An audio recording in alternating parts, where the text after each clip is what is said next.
കൊല്ലം ജില്ലയുടെ കിഴക്കൻ മലയോര മേഖലകളിൽ അനധികൃത മദ്യവിൽപ്പന സജീവമാകുന്നു. അഞ്ചലിൽ 16 കുപ്പി വിദേശ മദ്യവുമായി ഒരാൾ പിടിയിൽ. എറം സ്വദേശി ബിജു ആണ് പിടിയിലായത്. അവധി ദിവസങ്ങളിൽ വിൽപ്പന നടത്താനാണ് ഇയാൾ മദ്യം ശേഖരിക്കുന്നത്.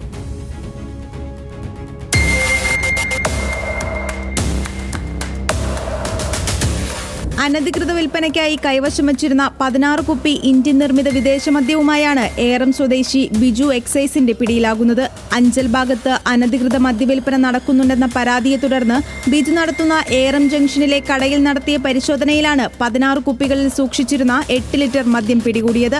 സമാന രീതിയിൽ മുമ്പും ഇയാളെക്കുറിച്ചുള്ള പരാതിയിൽ എക്സൈസ് സംഘം കടയിൽ പരിശോധന നടത്തിയിരുന്നു. എന്നാൽ ഒന്നും കണ്ടെത്താൻ കഴിഞ്ഞിരുന്നില്ല. പുല്ലൂർ എക്സൈസ് സർക്കിൾ ഓഫീസിൽ നിയമ നടപടികൾക്കായി എത്തിച്ചിട്ടുള്ളതാണ്. കേസിന്റെ നടപടിക്രമങ്ങൾ പൂർത്തിയാക്കിയതിനു ശേഷം അഞ്ചൽ എക്സൈസ് റേഞ്ചിന് കൈമാറുകയും അവിടെ നിന്ന് ടിയാനെ റിമാൻഡ് ചെയ്ത് ജുഡീഷ്യൽ കസ്റ്റഡിയിൽ പാർപ്പിക്കുന്നതിനുള്ള നടപടി സ്വീകരിക്കുന്നതുമാണ്.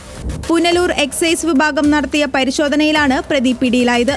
നടപടിക്രമങ്ങൾ പൂർത്തിയാക്കി ബിജുവിനെ അഞ്ചൽ എക്സൈസ് റേഞ്ചിന് കൈമാറി കോടതിയിൽ ഹാജരാക്കും.